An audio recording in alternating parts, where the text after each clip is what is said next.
안녕하세요. 암요미입니다. 오늘은 AI에 관한 조금 가벼운 주제 이야기를 해보려고 합니다.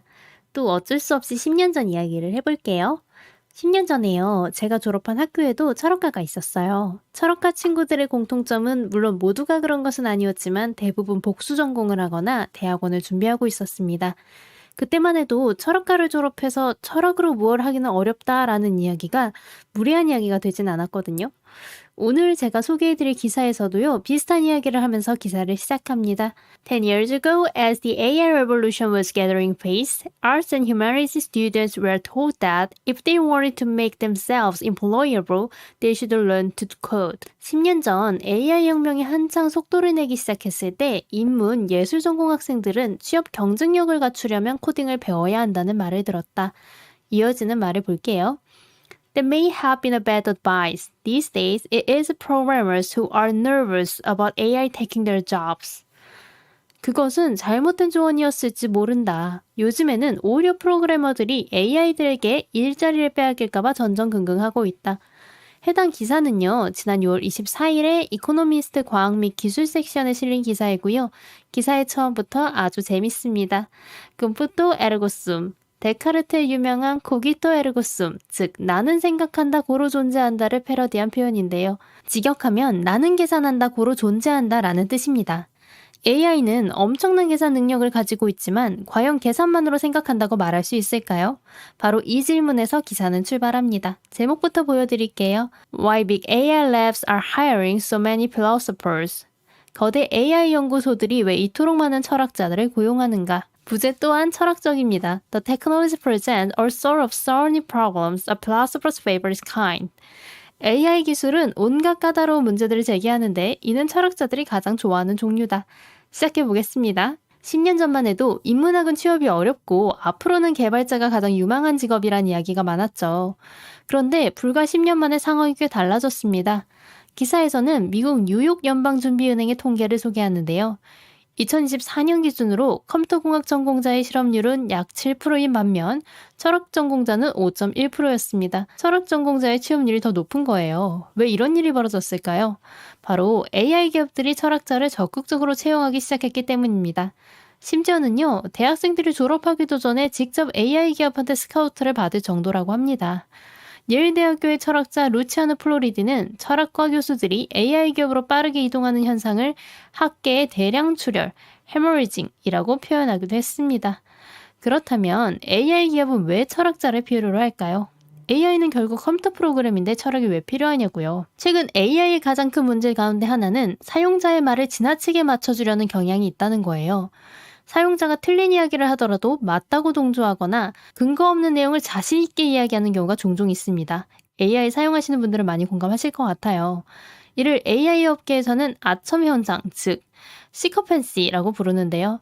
이 문제를 해결하기 위해서 다시 주목한 것이 바로 소크라테스의 대화법, 즉 삼파법입니다. 정말 재미있지 않나요? 소크라테스는 답을 바로 말하지 않았습니다. 오히려 계속 질문을 던지죠. 그 말은 정확히 무슨 뜻인지, 그렇다면 이런 경우에는 어떻게 설명할 수 있을지, 이처럼 질문을 반복하면서 모순을 발견하고 더 정확한 결론에 도달하는 방식입니다. 소크라테스적 대화법으로 훈련된 모델들은 사람들의 비위를 맞추는데 덜 집착하고 진리를 더 적극적으로 추구하도록 추론이 개선될 수 있다고 합니다. 또 하나 중요한 개념이 있습니다. 바로 소크라테스적 무지입니다.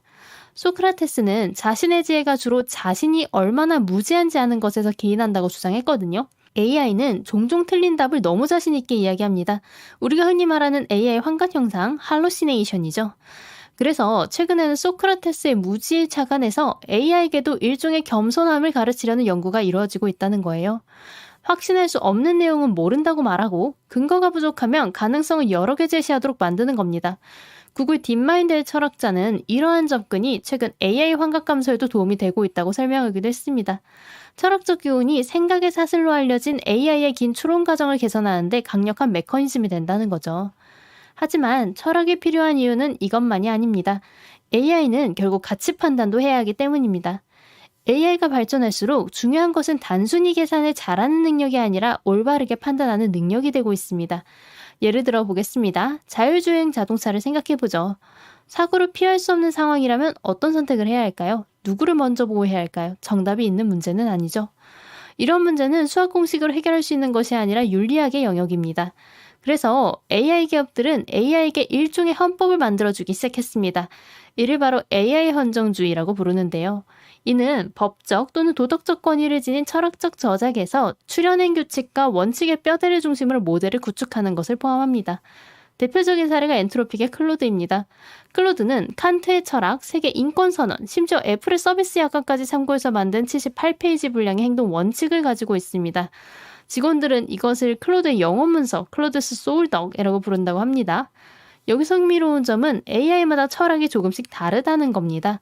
기사에서는 크게 두 가지 윤리 체계를 소개합니다. 첫 번째는 의무론입니다. 어떤 상황에서도 거짓말을 하지 말고 사람을 수단이 아닌 목적으로 대해야 한다는 칸트의 철학입니다. 이러한 의무론은 AI의 행동을 더 일관되게 만들 수 있으며 비교적 정직하기 때문에 가정과 공공장소에 로봇을 배치하는 데 장점이 있다고 해요. 앞서 말한 클로드가 대표적인 사례입니다. 반대로 챗GPT나 제미나이는 결과주의적 성향이 조금 더 강하다고 설명합니다. 결과주의는 행동 자체보다 결과를 중요하게 생각합니다. 즉, 전체적으로 더 큰 이익을 가져오는 선택이라면 어느 정도의 희생도 고려할 수 있다는 입장입니다. 이는 무엇을 할지를 결정하기 위해 비용과 편익을 저울질한다는 건데, 실제 구글의 AI 모델들은 예상되는 위험보다 전반적인 이익이 실질적으로 훨씬 더 크도록 설계되어 있다고 합니다. 이는 전형적인 결과주의적 목표죠. 자율주행차나 군사의 AI는 이러한 접근이 자주 활용됩니다. 만약 사고를 피할 수 없다면 가장 비극이 덜한 방식으로 충돌하는 결정을 내려야 하기 때문이죠. 하지만 여기서도 새로운 문제가 생깁니다. 노인과 어린아이가 동시에 위험하다면 누구를 우선해야 할까요? 인간에 대비해서 동물의 생명은 또 어떻게 고려해야 할까요? 환경을 위해서 인간이 손해를 감수해야 할 수도 있을까요? 이러한 질문에는 정답이 없습니다. 바로 이렇게 까다로운 문제들이 넘쳐나는데 이는 철학자들이 가장 좋아하는 종류의 문제죠. 물론 이러한 AI의 철학 적용에 대해서 긍정적인 입장만 있는 것은 아닙니다. 도덕적 탈숙련화라고 말하는 이 우려점은 풀어서 말해보자면 AI가 점점 더 많은 윤리적 판단을 대신하게 되면 인간은 스스로 판단하는 능력을 잃게 되는 것은 아닐까 하는 우려를 제기합니다. 컴퓨터가 점점 더 윤리적인 판단을 내리게 된다면 인간이 스스로 판단을 내리려는 의지가 약해지지 않겠느냐는 것이죠. 루이빌 대학교의 AI 이론가 로만 얀플러스키가 한 말을 기사에서는 소개하고 있습니다. 도덕성이란 역사적으로 불안정하고 문화적으로 가변적이며 조작 가능하고 흔히 사후에나 겨우 판독할 수 있는 것이다.